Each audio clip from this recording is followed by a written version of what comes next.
ধর্মতলায় ভিক্টোরিয়া হাউসের সামনে এই যে সমাবেশ, এবার এই সমাবেশে ইতি, অর্থাৎ কলকাতা পুলিশ 21শে জুলাইয়ের সমাবেশ ধর্মতলায় ভিক্টোরিয়া হাউসের সামনে করার অনুমতি দেয়নি।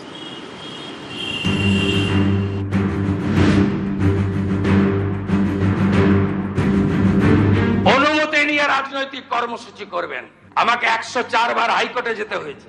আপনি অ্যাপ্লিকেশন করে দিয়ে কলকাতার রাস্তায় ভিক্টোরিয়ার সামনে ফিতা নিয়ে চলে যাবেন, কি মামার বাড়ি নাকি? পারমিশন প্রেয়ার করবেন, কোথায় দেবো বলে দেবো।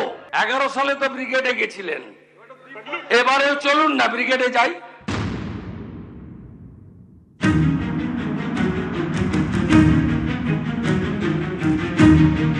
একুশে জুলাই তৃণমূলের শহীদ দিবস। প্রতি বছর এই দিনে ধর্মতলায় ভিক্টোরিয়া হাউসের সামনে সভা করে তৃণমূল। পালাবদলের পর 21-এর ছবি বদল, পরাজিত তৃণমূল এখন ভাঙা হাট, আড়াআড়ি ভাবে ভাগ হয়ে গেছে দল। মমতার তৃণমূল বনাম নব তৃণমূল। এবার কোন তৃণমূলকেই ধর্মতলায় রাস্তা আটকে 21শে জুলাই পালনের অনুমতি দিল না কলকাতা পুলিশ। ওইখানে অ্যাকচুয়ালি একটা জেনারেল 144 থাকে, মানে কোনো রকম মিছিল মিটিং অ্যালাউড হয় না। তো ওই অর্ডারটা এখন আছে, অর্ডারটা অলরেডি ইন প্রোক্লেমেশন। ওটা আমরা এখন বলতে পারছি না কেন 144 আছে, সেই জন্য ওইখানে কাউকে পারমিশন দেওয়ার এখন প্রশ্ন নেই। এই অঞ্চলে সাধারণত 144 ধারা জারি থাকে। আইপিসি 144, এখন বিএনএসএ 163 ধারা। সেই অর্ডারই এদিন রিনিউ করেছেন সিপি অজয় নন্দা। 2রা জুলাই থেকে 30শে অগস্ট পর্যন্ত 163 ধারা জারি থাকবে মধ্য কলকাতার বিস্তীর্ণ অঞ্চলে। 1993-এর 21শে জুলাই সচিত্র ভোটার কার্ডের দাবিতে তৎকালীন কংগ্রেস নেত্রী মমতা বন্দ্যোপাধ্যায়ের নেতৃত্বে রাইটার্স বিল্ডিং অভিযান, গুলি চালায় পুলিশ, মৃত্যু হয় 13 জন কংগ্রেস কর্মীর। 1994 থেকে ধর্মতলায় 21শে জুলাই পালন শুরু করেন মমতা বন্দ্যোপাধ্যায়। 1998-এ তৃণমূল প্রতিষ্ঠার পর থেকে তৃণমূলই 21শে জুলাই পালন করে। প্রতি বছর এই দিনে ধর্মতলায় সভার আয়োজন করা হয়। মাঝে অবশ্য একবার ব্রিগেডেও 21শে জুলাই হয়েছে। 2011-এ বামকে হারিয়ে তৃণমূল ক্ষমতায় আসার পর সেবার শহীদ দিবসের মঞ্চে পাগলু ডান্সও দেখেছে রাজ্যবাসী। যদিও পরের বছরই ধর্মতলায় ফেরে তৃণমূলের সমাবেশ। অনুমতি নিয়ে রাজনৈতিক কর্মসূচি করবেন, আমাকে 104 বার হাইকোর্টে যেতে হয়েছে। আপনি অ্যাপ্লিকেশন করে দিয়ে কলকাতার রাস্তায় ভিক্টোরিয়ার সামনে ফিতা নিয়ে চলে যাবেন, কি মামার বাড়ি নাকি? ফিতা নিয়ে যাবেন মাপতে, কে অধিকার দিয়েছে আপনাকে? কে অধিকার দিয়েছে? পারমিশন প্রেয়ার করবেন, কোথায় দেবো বলে দেবো। আরে আপনাদের লোক প্রচুর, প্রচুর লোক, লক্ষ লক্ষ লোক, 30 লাখ লোক হয়। 11 সালে তো ব্রিগেডে গেছিলেন, এবারেও চলুন না ব্রিগেডে যাই, দম আছে। 26-এর ভোটে তৃণমূলের ভরাডুবি, হারতেই টুকরো ঘাসফুল। একদিকে মমতা বন্দ্যোপাধ্যায় তৃণমূল, অন্যদিকে ঋতব্রত বন্দ্যোপাধ্যায়ের নেতৃত্বে নব তৃণমূল। এরপরে 21শে জুলাই নিয়ে দড়ি টানাটানি শুরু হয় দুপক্ষের মধ্যে। কে আসল তৃণমূল, কে ধর্মতলায় 21-এর সভা করবে, দুপক্ষই পৌঁছয় কলকাতা পুলিশের কাছে। নিজেদের আসল তৃণমূল দাবি করে শনিবার ধর্মতলায় 21শে জুলাই পালন করতে চেয়ে কলকাতা পুলিশকে চিঠি দেয় নব তৃণমূল। সেদিন বিকেলে একই দাবিতে চিঠি দেয় মমতা তৃণমূলও।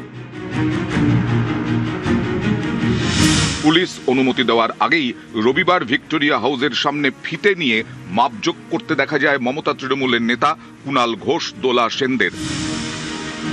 দিনের ব্যস্ত সময়ে ট্রাফিকে বাধা দেওয়ার অভিযোগে মামলাও হয় তাদের বিরুদ্ধে। শেষ পর্যন্ত কোনো পক্ষকেই ধর্মতলায় সভার অনুমতি দিল না পুলিশ। ওইখানে অ্যাকচুয়ালি একটা জেনারেল 144 থাকে, মানে কোনো রকম মিছিল মিটিং অ্যালাউড হয় না। তো ওই অর্ডারটা এখন আছে, অর্ডারটা অলরেডি ইন প্রোক্লেমেশন। ওটা আমরা এখন বলতে পারছি না কেন 144 আছে, সেই জন্য ওইখানে কাউকে পারমিশন দেওয়ার এখন প্রশ্ন নেই। ঋতব্রত সন্দীপন গোষ্ঠীর তরফের অবশ্য জানা যাচ্ছে যে তাদের যেখানেই জায়গা দেওয়া হবে তারা সেখানেই 21শে জুলাই সমাবেশ করবেন। এক্ষেত্রে দাঁড়িয়ে ধর্মতলাতেই করতে হবে এমন কোনো সিদ্ধান্ত তারা এখনো পর্যন্ত গ্রহণ করেননি। অন্যদিকে কালীঘাটপন্থী তৃণমূল কংগ্রেসের বক্তব্য যে তারা আইন মেনেই চলবে এবং সে কারণেই তারা চিঠি দিয়েছিলেন কলকাতা পুলিশের কাছে যাতে অনুমতি পাওয়া যায়। তবে সেই অনুমতি আসবে না ধরে নিয়ে তারা আগামী দিনে আইনি লড়াইয়ের প্রস্তুতি নিচ্ছেন। ফলে তৃণমূলের যে 21শে জুলাই তা সত্যি ধর্মতলায় ফিরবে কিনা তা নির্ভর করবে আদালতের ওপরেই। ক্যামেরা অসিত দাসের সাথে আবির ঘোষাল, নিউজ 18 বাংলা, কলকাতা।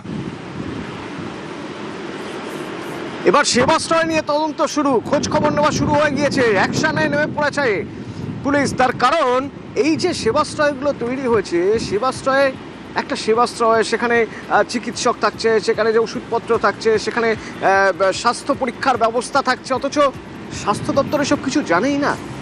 এই সেবাশ্রয়ে স্বাস্থ্য দপ্তরের কোনো অনুমতি নেওয়া হয়নি। সেবাশ্রয়ের বিরুদ্ধে কড়া পদক্ষেপের হুঁশিয়ারি দিয়েছিলেন মুখ্যমন্ত্রী। আর এবার অ্যাকশন, কি সেই অ্যাকশন জানবো সরাসরি। সোমরাজ আছে আমার সঙ্গে। সোমরাজ,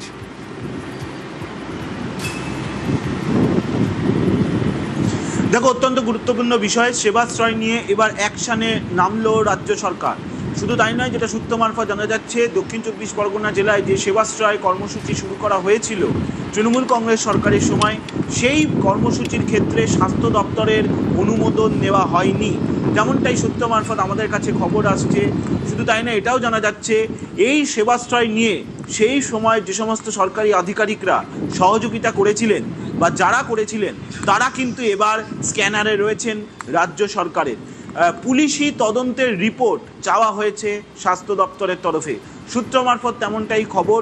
তুমি জানো, ইতিমধ্যেই দক্ষিণ 24 পরগনা জেলার বারুইপুর পুলিশ জেলা এবং ডায়মন্ড হারবার পুলিশ জেলা, এই দুই পুলিশ জেলাতে ইতিমধ্যেই অভিযোগ দায়ের হয়েছে সেবাশ্রয় কর্মসূচিকে কেন্দ্র করে। দুটি অভিযোগ দায়ের হয়েছে, একটি হচ্ছে সেবাশ্রয় কর্মসূচিকে কেন্দ্র করে, আরেকটি হচ্ছে সেবাশ্রয় কর্মসূচি নিয়ে আর্থিক বিষয়কে কেন্দ্র করে। এই দুটি বিষয় নিয়ে অভিযোগ দায়ের হয়েছে। এখনো পর্যন্ত তেমনটাই সূত্র মারফত আমরা জানতে পারছি। পুলিশি তদন্তের রিপোর্ট চাওয়া হয়েছে স্বাস্থ্য দপ্তরের তরফে। তার কারণ, পুলিশের তদন্তে কোনো গাফিলতি উঠে এসছে নাকি বা কোনো আধিকারিকের নাম উঠে আসছে নাকি, সেটা স্বাস্থ্য দপ্তর জানতে চাইছে বলেই সূত্র মারফত খবর। এবং এটাও জানা যাচ্ছে যে এই যে সেবাশ্রয় কর্মসূচি হয়েছিল দক্ষিণ 24 পরগনা জেলায়, স্বাস্থ্য দপ্তরের অনুমোদন নেওয়া হয়নি। সেক্ষেত্রে স্বাস্থ্য দপ্তরের অনুমোদন ছাড়া জেলায় কোনো সরকারি আধিকারিক স্বাস্থ্য দপ্তরের পরিকাঠামোকে ব্যবহার করেছিল, এবার নেওয়া হয়নি, অথচ এরকম একটা ইনফ্রাস্ট্রাকচার তৈরি করা হলো। তাহলে কি এর মধ্যে কোনো সরকারি আধিকারিক কেউ কি যুক্ত ছিলেন?